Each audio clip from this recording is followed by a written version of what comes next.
నమస్కారం, సుఖీభవకు స్వాగతం. ఈ రోజు సుఖీభవలో మోకీళ్లలో కలకలం, లిగమెంట్ గాయాలు, చలికాలంలో చర్మం జాగ్రత్త, ఐవీఎఫ్ విఫలమైతే సంతానం కలేనా, ఇంకా హెల్త్ టిప్. బస్ ఎక్కుతూ జారి పడ్డప్పుడు, పరిగెడుతూ కింద పడ్డప్పుడు, ఏవైనా ఆటలు ఆడుతున్నప్పుడు మనకు తెలియకుండానే మోకాళ్లలో గాయాలవుతూ ఉంటాయి. చిన్న దెబ్బలే కదా అని చాలా సందర్భాల్లో మనం వాటిని పెద్దగా పట్టించుకోం. అయితే అవి చిన్న దెబ్బలే కావచ్చు, కానీ వాటి మూలంగా మోకాళ్లలోని లిగమెంట్లు కూడా దెబ్బతినే అవకాశం ఉంటుంది. లిగమెంట్ గాయాలను నిర్లక్ష్యం చేస్తే అవి క్రమంగా పాడైపోయే అవకాశం ఉంటుంది. మోకాళ్లలో బంధనాల వంటి లిగమెంట్లకు అయ్యే గాయాలు ఎలా ఉంటాయో, వాటికి ఎలాంటి చికిత్స తీసుకోవాలో ఇప్పుడు తెలుసుకుందాం.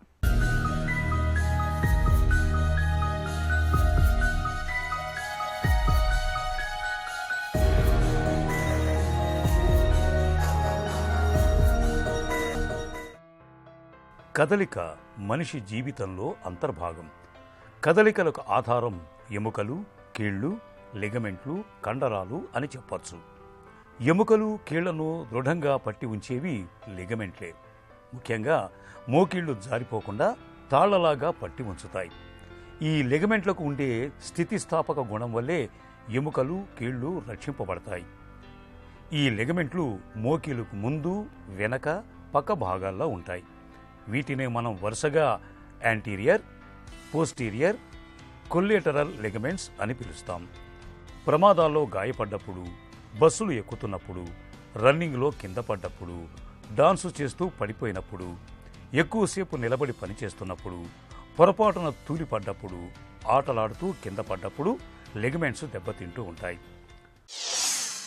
నార్మల్గా ఏదైనా కీలు అంటే రెండు బోన్స్ కలిసే ప్రదేశము. ఈ రెండు బోన్స్ కలవడానికి ఆ రెండు బోన్స్ ఒకదాని మీద ఒకటి ఉండాలంటే లిగమెంట్స్ అంటే బోన్ టు బోన్ వచ్చే ఒక గట్టి కండరం లాంటిది అనమాట. సో అది చాలా గట్టిగా ఉంటుంది, దానికి కొంచెం ఎలాస్టిసిటీ ఉంటుంది. ఇప్పుడు మన మోకాళ్ళ లోపల సో బయట 3 లిగమెంట్స్ ఉంటాయి. ఒకటి మీడియల్ కొల్లేటర్ లిగమెంట్ అంటారు, మీడియల్ సైడ్ ఉంటుంది. లాటరల్ కొల్లేటర్ లిగమెంట్ అంటారు, లాటరల్ సైడ్ ఉంటుంది. అండ్ ముందు వైపుగా పటెల్లార్ టెండాన్ అంటాం. సో ఈ 3 లేకపోతే మనం నడవలేము. సో లోపల ఇంకొక 3 ఉంటాయి. ఏసీఎల్ అంటాం, అంటే యాంటీరియర్ క్రూషియేట్ లిగమెంట్ అని. వెనుక వైపు పోస్టీరియర్ క్రూషియేట్ లిగమెంట్ అని ఉంటుంది. సో ఈ యాంటీరియర్ క్రూషియేట్ లిగమెంట్ తెగినప్పుడు ఏమైందంటే మన జాయింట్ ముందుకు వెళ్ళిపోతుంది. పోస్టీరియర్ క్రూషియేట్ లిగమెంట్ తెగితే వెనక్కి వెళ్ళిపోతుంది. ఈ మీడియల్ లాటరల్ కొల్లేటర్ లిగమెంట్ తెగిపోతే మనము నడవడానికి కూడా రాదు. సో ఇందులో ఏ లిగమెంట్ తెగింది అనే దాని మీద ఆధారపడి మనకు చికిత్స ఉంటుంది. ప్రైమరీ లిగమెంట్స్ అంటే వెరీ ఇంపార్టెంట్, అవి లేకపోతే మనం నడవలేము. సో ఈ మీడియల్ కొల్లేటర్ లిగమెంట్ అనేది, లాటరల్ కొల్లేటర్ లిగమెంట్ అనేది, ఆర్ పటెల్లార్ టెండాన్ అనేవి కంపల్సరీ ఉండాల్సినవి అనమాట. అవి లేకపోతే మనం నడవడానికి రాదు. అదే ఈ ఏసీఎల్, యాంటీరియర్ క్రూషియేట్ లిగమెంట్ అని, పోస్టీరియర్ క్రూషియేట్ లిగమెంట్ అనేవి మాత్రము అవి లేకుండా మనం నడవగలుగుతాం. కానీ వాళ్ళకు ఉండే ఇబ్బంది ఏంటంటే చాలాసార్లు ఇన్సెక్యూర్ ఫీల్ అవుతారు. పరిగెత్తినప్పుడు కాలు పక్కకు జరిగిపోయినట్టు, మెట్లెక్కు దిగుతున్నప్పుడు కాలు పక్కకు జరిగిపోయినట్టు ఉంటుంది. సో వీటిని ఏంటంటే ఫస్ట్ క్లినికల్గా ఎగ్జామినేషన్ చేసిన తర్వాత ఎక్స్రేస్ తీసుకుంటాం. ఈ ఎక్స్రేస్లో ఏంటంటే మన ఫ్రాక్చర్స్ ఉన్నాయని రూల్ అవుట్ చేసుకోవడానికి. ఆ తర్వాత ఎంఆర్ఐ తీస్తాం. ఈ ఎంఆర్ఐలో మనకి ఏ లిగమెంట్స్ తగినవి, ఆర్ మెనిస్కస్ ఏమైనా ఇంజరీ ఉందా, కార్టిలేజ్ ఇంజరీ ఉందా, లిగమెంట్స్ ఇంజరీ ఉందా, ఏ స్టేజ్లో ఉన్నాయని మనకు తెలుస్తుంది. కీళ్లను ఎక్కువగా కదిలించడానికి ఈ లిగమెంట్లు సాయపడతాయి. దురదృష్టవశాత్తు ఈ లిగమెంట్లు దెబ్బతింటే సరిగ్గా ఈ కీళ్ల కదలికలకే దెబ్బ పడుతుంది. లిగమెంటుకు గాయాలైనప్పుడు మోకీలు బిర్రబిగుసుకుపోతుంది, జారిపోతున్నట్టుగా ఉంటుంది. ఏ స్థానంలో లిగమెంట్ దెబ్బతింటుందో ఆ భాగంలో భరించలేనంతగా నొప్పి ఉంటుంది. సాధారణంగా మోకీలు ముందు భాగం అంటే యాంటీరియర్ లిగమెంట్ ఏసీఎల్కు ఎక్కువగా గాయాలవుతూ ఉంటాయి. అలాంటప్పుడు స్ట్రెచ్చింగ్ వ్యాయామాలు, ఐస్తో కాపడం పెట్టడం, ఫిజియోథెరపీ సాయంతో దెబ్బతిన్న లిగమెంట్లను తిరిగి చాలా వరకు పూర్వస్థితికి తీసుకురావచ్చు. లిగమెంట్స్ ఇంజురీ అయినప్పుడు మనకు ఈ medial collateral ligament, lateral collateral ligament, patellar tendon అయినప్పుడు వాళ్ళు అసలు నడవలేరు. వాళ్ళకి దెబ్బ తాకిన వెంటనే డాక్టర్ దగ్గరికి వచ్చేస్తారు. అలాంటి వాళ్ళకి మనం ఎగ్జామినేషన్ చేసినప్పుడు అయితే ఏ లిగమెంట్ అయితే దిగుతుందో అక్కడ టెండర్నెస్ అంటే నొప్పి ఉంటుంది. ఆ లిగమెంట్ మన మోకాలను ఒక పక్కకు అన్నప్పుడు అది ఓపెన్ అవుతుంది అనమాట. ఆ ఎక్స్రేలో తీసుకున్నప్పుడు డైనమిక్ వ్యూస్ తీసుకుంటే మనకు ఆ లిగమెంట్ ఓపెన్ అయ్యేది తెలుస్తుంది. సో వాళ్ళు నడవలేరు కాబట్టి వాళ్ళకి ఇమీడియట్గా ఎంఆర్ఐ తీస్తాం. ఏసీఎల్ కానీ పీసీఎల్ కానీ ఇంజరీ ఉన్నప్పుడు ఏమవుతుందంటే వాళ్ళకు పెద్దగా నొప్పి ఉండదు. దెబ్బ తాకినప్పుడు ఒక 1 మంత్ వరకు అట్లా కొంచెం నొప్పి ఉంటుంది, ఎందుకంటే ఈ లిగమెంట్ ఇంజరీతో పాటు కార్టిలేజ్ కూడా డ్యామేజ్ అవుతుంది కాబట్టి 1 మంత్ తర్వాత వాళ్ళకి నొప్పి తగ్గిపోతుంది. కానీ వాళ్ళు అథ్లెటిక్ యాక్టివిటీస్ చేస్తున్నప్పుడు, అంటే పరిగెత్తాలన్నా, సడన్గా ఏదైనా పబ్లిక్ ట్రాన్స్పోర్ట్లోకి ఎక్కి దిగాలన్నా, మెట్లు ఎక్కాలన్నా కూడా దే ఫీల్ ఇన్సెక్యూర్, అంటే పడిపోతామనే ఫీలింగ్ ఉంటుంది. సో అలాంటి వాళ్ళకు మనము ఈ ఎంఆర్ఐ ద్వారా గుర్తిస్తాము. దెబ్బతిన్న లిగమెంట్ల పనితీరు పునరుద్ధరించడానికి రైస్ అనే పద్ధతి బాగా పనిచేస్తుంది. రైస్ అంటే రెస్ట్, ఐస్, కంప్రెషన్, ఎలివేషన్. అంటే సాలినంత విశ్రాంతి, ఐస్తో కావడం, గట్టిగా కట్టుకట్టడం, మోకాలును ఎత్తులో ఉంచటం ద్వారా బాధల నుంచి ఉపశమనం పొందవచ్చు. ఫిజియోథెరపీ వ్యాయామాలతో కూడా ఉపశమనం పొందవచ్చు. లిగమెంట్ గాయాలను నిర్ధారించడానికి మొదటగా ఎక్స్రే తీస్తారు. అయితే పూర్తి స్పష్టత కోసం ఎంఆర్ఐని తప్పనిసరిగా చేస్తారు. ఒకసారి ఇంజురీ ఎక్కడుందో నిర్ధారణ చేసుకున్న తర్వాత సమస్యను సరిచేయటానికి ఆర్థోస్కోపీ పరికరం సాయాన్ని తీసుకుంటారు. ఆర్థోస్కోపీని పూర్తిగా కీహోల్ పద్ధతిలో చేస్తారు. ప్రైమరీ ఇన్వెస్టిగేషన్ ఎక్స్రే ఉంటుంది. ఎక్స్రేలో ఈ లిగమెంట్స్ ఎవల్షన్స్ అయితే ఎక్స్రేలో తెలుస్తాయి. ఎవల్షన్ అంటే ఏంటంటే లిగమెంట్ బోన్ నుంచి ఒక చిన్న బోన్ పీస్తో ఊడిపోతుంది, అవి మనకు ఎక్స్రేలో తెలుస్తాయి. చాలా వరకు లిగమెంట్స్ ఏంటంటే తెగిపోతాయి, ఆ తెగిపోయినా మనకి ఎక్స్రేలో తెలియదు. ఎంఆర్ఐ చూసినప్పుడు ఎంఆర్ఐలో ఆ లిగమెంట్ ఏ లిగమెంట్ తెగిపోయింది, ఎంత పర్సెంటేజ్ తెగిపోయిందో కూడా తెలుస్తుంది మనకు. ఈ లిగమెంట్ ఇంజురీ అయినప్పుడు నార్మల్గా ఏంటంటే ఈ మీడియల్ కొలేటరల్ లిగమెంట్ అని, లాటరల్ కొలేటరల్ లిగమెంట్, ఇవి తెగినప్పుడు ఏంటంటే ఓపెన్ సర్జరీస్ ఉంటుంది. సో మన తొడలోని ఒక కండరాన్ని, హ్యామ్స్ట్రింగ్ టెండాన్స్ అని ఉంటుంది, వాటి నుంచి ఒక కండరాన్ని తీసుకొని, టెండాన్ని తీసుకొని దాని ద్వారా ఓపెన్ ప్రొసీజర్లో మనము ఆ లిగమెంట్స్ని రీకన్స్ట్రక్ట్ చేస్తాం. అది చేసిన తర్వాత ఒక 6 వీక్స్ వరకు వాళ్ళకి రెస్ట్ ఉంటుంది, అంటే కాలు కదలకుండా పట్టి వేస్తుంటాం. ఆ తర్వాత వాళ్ళకు రేంజ్ ఆఫ్ మూమెంట్, అంటే మోకాలు కదలికల్ని స్టార్ట్ చేస్తాము. 6 వీక్స్ తర్వాత వాళ్ళు నడవడం స్టార్ట్ చేయొచ్చు. ఏది ఈ medial collateral ligament, lateral collateral ligament ఉన్నప్పుడు. అదే ఈ anterior cruciate ligament, posterior cruciate ligament avulsions అంటే బోన్ పీస్తో పాటు తెగిపోయినప్పుడు వాళ్ళకు కూడా ఇమ్మీడియట్గా సర్జరీ చేసి స్క్రూస్తో బిగిస్తాము. అది ఓపెన్ ప్రొసీజర్లో కానీ ఆర్థ్రోస్కోపిక్ కానీ చేస్తాము. అలా కాకుండా మధ్యలో తెగిపోయినప్పుడు లిగమెంట్స్, ఏసీఎల్, పీసీఎల్ మధ్యలో తెగిపోయినప్పుడు ఏంటంటే వాటిని కొన్నిసార్లు ఓన్లీ లిగమెంట్ తెగితే ఇమ్మీడియట్గా సర్జరీ చేస్తాము. ఆ లిగమెంట్తో పాటు వాళ్ళ బోన్ కంట్యూజన్స్, అంటే బోన్ కూడా దెబ్బ తాకితే ఒక 3 వీక్స్ వరకు వెయిట్ చేస్తాం. ఎందుకంటే ఈ 3 వీక్స్ లోపల వాళ్ళకు నొప్పి ఎక్కువగా ఉంటుంది. ఈ నొప్పి ఎక్కువగా ఉన్నప్పుడు మనం ఆపరేట్ చేస్తే వాళ్ళకు స్టిఫ్నెస్ వచ్చే అవకాశం ఉంటుందన్నమాట. సో అందుకని ఒక 3 వీక్స్ వెయిట్ చేసి 3 వీక్స్ తర్వాత నొప్పి తగ్గగానే వాళ్ళకు లిగమెంట్ రికన్స్ట్రక్షన్స్ ఆర్థ్రోస్కోపీ ద్వారా చేస్తాము. ప్రికాషన్స్ అంటే రెగ్యులర్ ఎక్సర్సైజ్ చేయడం ద్వారా మన bone strength plus muscle strength పెంచడం వల్ల లిగమెంట్స్కి స్ట్రెయిన్ కాకుండా చూడొచ్చు. సో దాని ద్వారా మన లిగమెంట్ ఇంజరీస్ కాకుండా ఆపొచ్చు. Prevention is better than treatment అనేది నానుడి. నిజమే. ఎముకలు, కీళ్లు, లిగమెంట్ల సమస్యలను నివారించడంలో కూడా ముందు జాగ్రత్తలు తప్పనిసరి.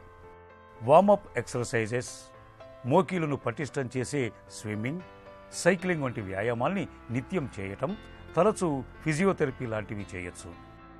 అలాగే ప్రయాణంలో సీటు బెల్ట్ ధరించటం, ఆటలు ఆడే సమయంలో మోకాలికి నీ గార్డ్ వాడటం, హై హీల్ ఉన్న బూట్లు ధరించకపోవటం, అలాగే కాల్షియం, విటమిన్ డి ఉన్న ఆహారాల్ని ఎక్కువగా తీసుకోవటం ద్వారా మోకీలు, లిగమెంట్ల సమస్యలను నివారించుకోవచ్చు.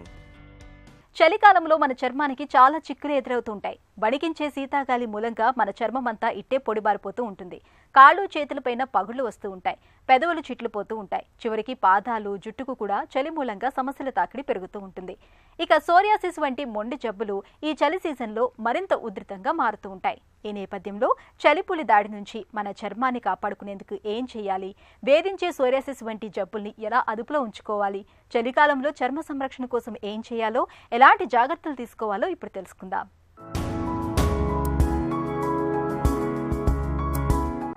ఈ చలికాలంలో చర్మానికి సమస్యల్ని తగ్గించుకునేందుకు జీవన శైలిలో కొన్ని ప్రత్యేకమైన జాగ్రత్తలు తీసుకోవాలి. చలిగాలులు తాకకుండా చర్మాన్ని నిండుగా కప్పి ఉంచేలా దుస్తుల్ని ధరించాలి. పాదాల్లో పగుళ్ల తీవ్రతను తగ్గించుకునేందుకు సాక్సులు ధరించటం మంచిది. ఆహారాన్ని వేడివేడిగా తాజాగా తీసుకోవడం, రోజు మొత్తంలో సాధ్యమైనంత ఎక్కువగా నీళ్లను తాగుతుండడం అనేవి చలికాలంలో చర్మానికి సమస్యల్ని తగ్గిస్తాయి. చలికాలంలో స్నానానికి వెళ్లే ముందు ఆలివ్ ఆయిల్తో నిదానంగా ఒళ్లంతా మర్దన చేసుకోవడం, గోరువెచ్చని నీటితో స్నానం చేయటం వంటివి చర్మంలోని రక్త ప్రసరణను పెంచుతాయి. రాత్రి నిద్రపోయే ముందు ఒళ్లంతా నూనెతో మసాజ్ చేసుకుంటే చర్మం మంచి ఆరోగ్యంతో ఉంటుంది. స్క్రీనింగ్లో క్యాన్సర్ రాకముందర జరిగే పరిణామంలో ఉన్న కణాలు కనపడతాయి. అంటే అది ఇంకా క్యాన్సర్ కింద మార్పు చెందలేదు, చెందబోయే దశలో కనుక్కుంటాం. మన దేశంలో అప్రూవ్డ్ టెక్నిక్స్ 3. ఒకటి సర్వైకల్ క్యాన్సర్కి ఏదర్ ప్యాప్స్మియర్ ద్వారా కానీ లేదు విజువల్ ఇన్స్పెక్షన్ ఆఫ్ సర్విక్స్ మూలకంగా కానీ చేయవచ్చును. ఇంకొక ప్రక్రియ ప్యాపిలోమా వైరస్ కనుక్కుని ప్యాపిలోమా వైరస్ ఉంటే దాని మూలకంగా క్యాన్సర్ వచ్చే అవకాశం ఉండవచ్చును అని నిర్ధారించడం జరిగింది. ఇది సర్వైకల్ క్యాన్సర్లో చేయవచ్చు. రెండవది ఓరల్ క్యాన్సర్. ఎవరైతే పొగాకు వాడకం చేస్తున్నారో వాళ్ళల్లో oral screening for pre cancer lesions అని చేయొచ్చు. మూడవది బ్రెస్ట్ క్యాన్సర్. స్క్రీనింగ్ మ్యామోగ్రఫీ అని చేస్తారు. స్క్రీనింగ్ మ్యామోగ్రఫీ మట్టుకు నెలసరి ఆగిపోయిన వాళ్ళ నుంచి 65 సంవత్సరాల వరకు చేయవచ్చును అని నిర్ధారించాము. ఈ 3 క్యాన్సర్లు కూడా స్క్రీనింగ్ మూలకంగా మనం కనుక్కోవచ్చును. ఇంకొక రకమైన ప్రివెన్షన్ మీకు తెలిసిందే, వ్యాక్సినేషన్ మూలకంగా ప్రివెంట్ చేయవచ్చును. సర్వైకల్ క్యాన్సర్కి హ్యూమన్ ప్యాపిలోమా వైరస్ వ్యాక్సిన్ ఉంది.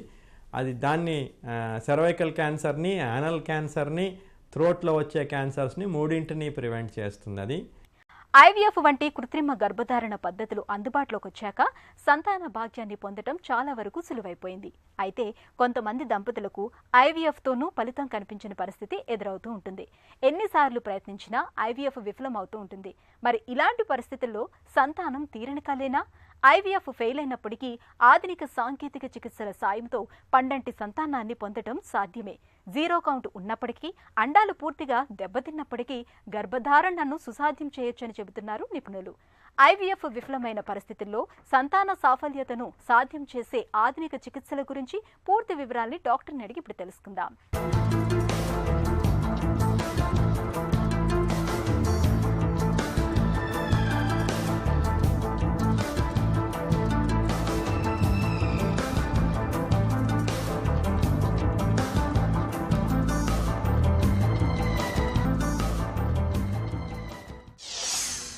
ఐవీఎఫ్ విఫలమైతే సంతాన భాగ్యం తీరని కలేనా? సహజంగా మనకు తెలుసు ఐవీఎఫ్ ట్రీట్మెంటే లాస్ట్ స్టెప్ అనేసి. మరి ఈ ఐవీఎఫ్ ట్రీట్మెంట్ కూడా సక్సెస్ కాకపోతే నెక్స్ట్ ఎటు వెళ్ళాలనేది తరచుగా అందరినీ బాధ పెడతా ఉంటుందండి. సో ఈ మధ్యకాలంలో చాలా అడ్వాన్స్డ్ ఫర్టిలిటీ ట్రీట్మెంట్స్ మన అందుబాటులో రావడం జరిగింది. ఐవీఎం అని ఉందండి, in vitro maturation. In vitro maturation అంటే ఏంటి? ఇన్ విట్రో మెచ్యురేషన్ అనే ఒక అత్యాధునిక చికిత్సలో ఏంటంటే మనం ఏ హార్మోన్స్ ఇవ్వనవసరం లేదు. జస్ట్ ఒక 5 to 6 days or 8 days ఓవరీని monitor చేసుకొని హార్మోన్ ఇంజెక్షన్స్ ఏవీ లేకుండా ఆ ఓవరీలో ఉన్న చిన్న చిన్న ఎగ్స్ని తీసుకొని మనం బయట కృత్రిమ పద్ధతి ద్వారా ల్యాబ్లో వాటిని మెచ్యూర్ చేసి దాని మీద ఐవీఎఫ్ చేయడం అనేది రీసెంట్ అడ్వాన్స్. సో ఈ ఐవీఎం ఇన్ విట్రో మెచ్యురేషన్ చేయడం వల్ల ఒకటి హార్మోన్స్ తక్కువ ఇస్తాం కాబట్టి సైడ్ ఎఫెక్ట్స్ బాగా తక్కువగా ఉంటుంది. హార్మోన్స్ ఇవ్వటం లేదు కాబట్టి ట్రీట్మెంట్లో మనం స్పెండ్ చేస్తున్న ఆ మనీ కూడా బాగా తక్కువగా వాళ్ళకు ఎక్స్పెండిచర్ వస్తుంది. సక్సెస్ ఆల్మోస్ట్ ఐవీఎఫ్కి ఉన్నంతే ఉందండి. సో ఐవీఎం అనేది ఈ మధ్యకాలంలో క్యాచప్ అవుతూ ఉంది. ఎంబ్రియో బయాప్సీ ఎందుకు చేస్తారు? ఎంబ్రియోలో ఏదైనా ప్రాబ్లం ఉందా అనేది మనం గర్భాశయంలో పెట్టే కన్నా ముందునే ఒక టెస్ట్ చేసి తెలుసుకోగలం. సో ఎంబ్రియో బయాప్సీ అంటారు. ఆ భ్రూణంలో ఒక చిన్న ముక్క తీసుకొని దాని మీద కొన్ని జెనెటిక్ టెస్ట్లు చేసుకొని ఆ ఎంబ్రియో జనుపరంగా నార్మల్గా ఉందా, హెల్దీగా ఉందా ఈ ఎంబ్రియో అని మనం తెలుసుకుని అటువంటి హెల్దీ ఎంబ్రియోస్ని యూట్రస్లో పెడితే ప్రెగ్నెన్సీ రేట్ ఇంకో 10 to 20% పెరిగే ఛాన్స్ ఉంది అని పరిశోధనలు చెప్తూ ఉన్నాయి. దీన్ని పీజీటీ అంటాము, ప్రీ ఇంప్లాంటేషన్ జెనెటిక్ టెస్టింగ్. అంటే ఇంప్లాంటేషన్ అయ్యే కన్నా ముందే జెనెటిక్ టెస్టింగ్ చేసుకొని అది నార్మల్గా ఉంటే అప్పుడు గర్భంలో అమర్చుకోవటం. అండాల్ని వీర్యకణాల్ని ప్రిజర్వ్ చేయడం ఎందుకు? మనం ఏ కాలంలో అయినా ఎటువంటి పండ్లు కానీ కూరగాయలు కానీ తినగలుగుతున్నాం. ఎందుకు అంటే ప్రిజర్వేషన్ అనే టెక్నిక్ ఇంప్రూవ్ అవుతుంది. అలాగే మన ఈ ఇన్ఫర్టిలిటీ ఫీల్డ్లో కూడా ఈ ప్రిజర్వేషన్ అనేది బాగా పెరిగింది. విట్రిఫికేషన్ అనే ఒక కొత్త ట్రీట్మెంట్ వచ్చిందండి. దీంట్లో ఏంటంటే మనం ఫ్రీజ్ చేసుకోగలం. ఏమేమి ఫ్రీజ్ చేసుకోగలము? అండాలను, ఊసైట్స్ని ఫ్రీజ్ చేయొచ్చు, శుక్రకణాలు స్పర్మ్స్ని ఫ్రీజ్ చేయొచ్చు, ఒవేరియన్ టిష్యూ ఆ అండాశయాన్ని కూడా మనం పదిలపరచవచ్చు, ఆర్ టెస్టికులర్ టిష్యూ, ఎంబ్రియో అన్నీ కూడా ఫ్రీజ్ చేసుకోవచ్చు. ఫ్రీజ్ ఎందుకు చేసుకోవాలి? ఫస్ట్, ఇప్పుడు ఐవీఎఫ్ అనేది 2-3 వారాలు, 1 నెల రోజులు పట్టుద్ది.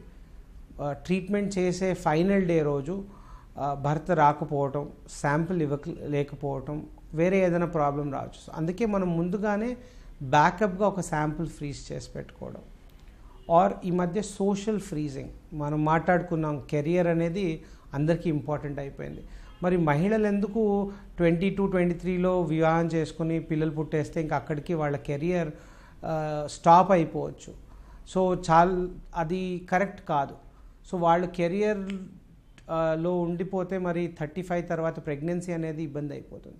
సో ఇలాంటి వాళ్ళు ఏం చేయొచ్చు అంటే వాళ్ళు ముందుగానే వాళ్ళ ఎగ్స్ని ఫ్రీజ్ చేసి పెట్టుకోవచ్చు.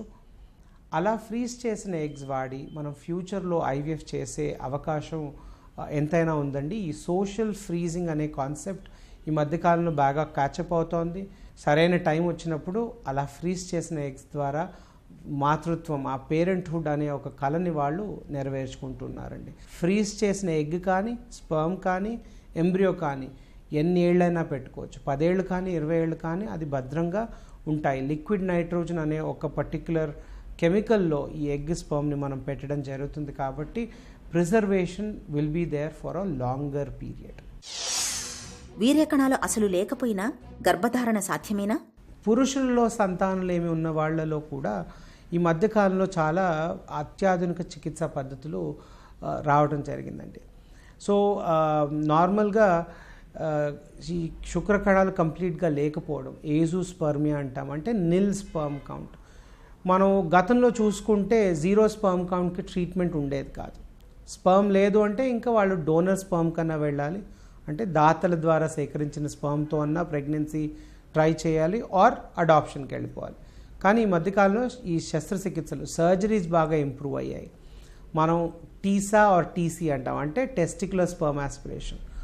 బీజంలో ఒక చిన్న సర్జరీ చేసి అక్కడి నుంచి కణాలను మనం సేకరించి ఐవీఎఫ్ ద్వారా ఆ యొక్క దంపతులకు వారి స్పర్మ్, వారి డిఎన్ఏ ద్వారానే ప్రెగ్నెన్సీ వచ్చేలాగా చేయడం ఇప్పుడు సాధ్యం అండి.